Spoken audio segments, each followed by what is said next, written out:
যে বাংলাদেশে আজকে সত্যি মাইনরিটিজের উপরে যে অত্যাচার চলছে সেটা আমরা কেউ ভালো চোখে দেখছি না। এবং কেউ কেউ, আমি এখনো মনে করি, দাঙ্গা কখনো হিন্দু করে না, দাঙ্গা কখনো মুসলমান করে না, দাঙ্গা কখনো শিখ করে না, দাঙ্গা কখনো খ্রিস্টান করে না।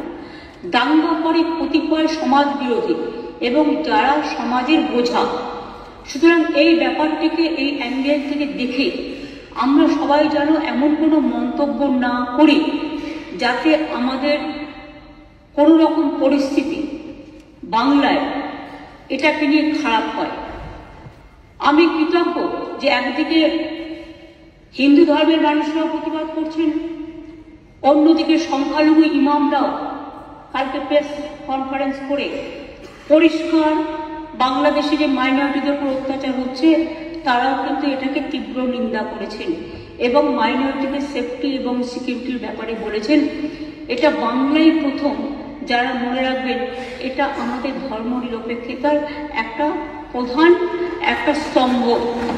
এবং আমি সকলকে এই জন্য অভিনন্দন জানাচ্ছি।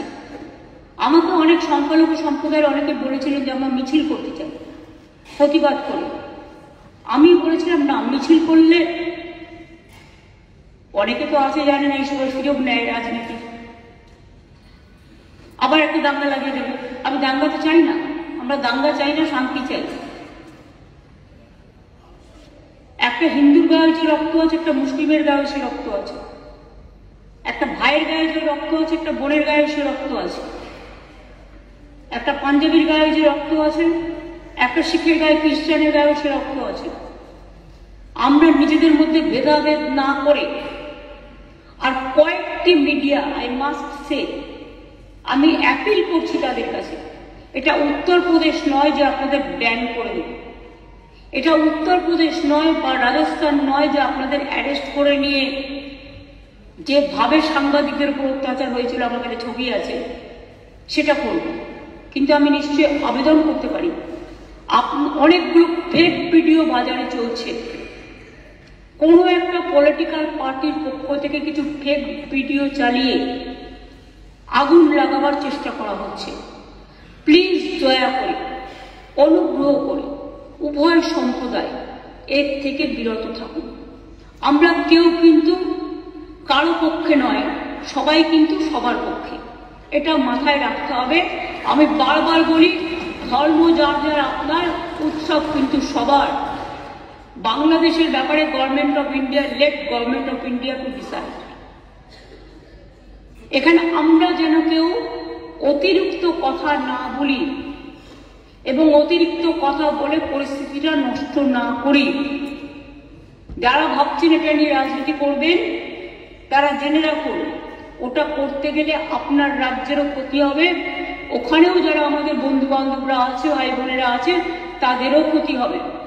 আমরা এটা চাই না।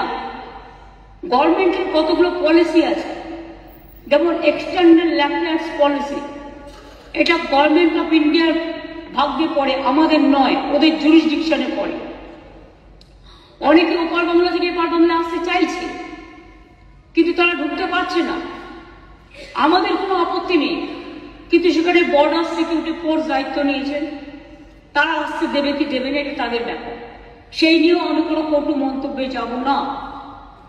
কিন্তু যাদের টাকা আছে, পয়সা আছে, ভিসা আছে, পাসপোর্ট আছে, তারা তো প্লেনে চলে আসছে। প্লেন তো আসছে, প্লেন তো চলছে, ট্রেন তো চলছে, কিন্তু গরিব মানুষগুলো যাদের কাছে হয়তো কিছু নেই, তারা আসতে গেলে পারছে না, তারা বাধা পাচ্ছে বিএসএফ এর কাছে। আমাদের হাতে কিন্তু বর্ডার নেই, এটা মাথায় রাখবেন। তাই আমি সবাইকে বলবো, এমন কোনো কথা যাতে আমরা না বলি যাতে কোনো আমাদের পক্ষও নয়, এ পক্ষও নয়, ও পক্ষও নয়। আমি সবাইকে আবেদন করছি যাতে কোনো অতিরিক্ত কোনো প্ররোচনা সৃষ্টি হতে পারে। আমি যতদূর জানি কালকে ফরেন সেক্রেটারি যাবেন বাংলাদেশে, আজকেই যাচ্ছেন, কালকে ওদের মিটিং আছে। সুতরাং লেট দেম ডিসাইড। এই ব্যাপারে আমি পরিষ্কার বলি, এক্সটার্নাল অ্যাফেয়ার্সের ব্যাপারে উই নেভার ইন্টারফেয়ার। আমাদের দলের পলিসি হচ্ছে, এবং আমাদের সরকারেরও, আমরা সবসময় এই ব্যাপারে গভর্নমেন্ট অফ ইন্ডিয়া যে গাইডলাইন্স দেয় এক্সটার্নাল অ্যাফেয়ার্স যে গাইডলাইন্স দেয় এটা কিন্তু আমরা মেনে চলি। তাই আপনাদের সবাইকে অনুরোধ করব, আসুন আমরা এমন একটা পরিবেশ সৃষ্টি করি যাতে এপার বাংলা দেখিয়ে দেবে যে আমরা ভারতবর্ষ, আমাদের জাতীয়তাবোধ, আমাদের দেশাত্মবোধ, আমাদের মমত্ববোধ, আমাদের স্নেহবোধ, আমাদের ধনধান্যে পুষ্পে ভরা আমাদের এই বসুন্ধরা, তাহার মাঝে আছে দেশে সকল দেশের সেরা, সে যে স্বপ্ন দিয়ে তৈরি, সে যে স্মৃতি দিয়ে ঘেরা। এমন দেশটি কোথাও খুঁজে পাবে না কো তুমি, সকল দেশের সেরা, সে যে মোদের জন্মভূমি। এই জন্মভূমিকে আপনারা প্রতিপালন করেছেন, জন্মেছেন এই মাটিতে। এই মাটিটাকে সমৃদ্ধ করুন, ভালোবাসুন, এবং যদি কেউ বিচ্ছিন্ন করতে আসার চেষ্টা করে তাকে প্রতিরোধ করুন, এবং সেক্ষেত্রে বাঁধ ভেঙে দিতে হবে।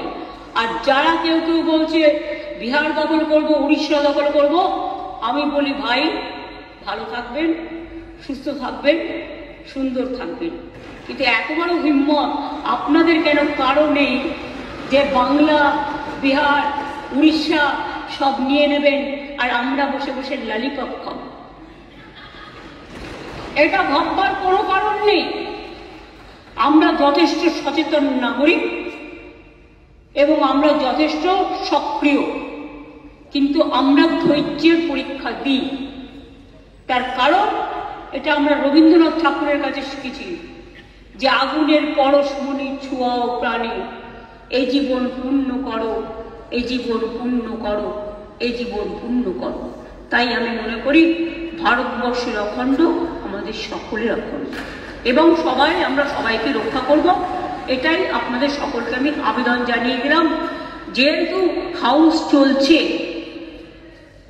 লোকসভাতেও আমাদের মেম্বাররা নিশ্চয়ই আলোচনা করবেন সুযোগ পেলে। কাজে যিনি গেছেন ক্যাবিনেট সেক্রেটারি, আমরা আশা করি তার দৌত্য সফল হোক, শান্তি ফিরে আসুক। বাংলাদেশের রাজনীতির সাথে আমাদের রাজনীতির সম্পর্ক নেই। ওরা কে কি রাজনীতি করবে সে নিয়ে আমরা কোনো কথা বলতে চাই না, কিন্তু আমাদের দেশের যে ধর্ম নিরপেক্ষতা, যে গণতন্ত্র, যে সংবিধান, আমরা যেন সেটাকে মেনে চলি। আমরা যেন অন্য কোনো উস্কানিতে কোনো উস্কানি না দিই, এটুকুই আমার আবেদন। অনেক ধন্যবাদ স্যার এই টাইমটা আমায় দেওয়ার জন্য।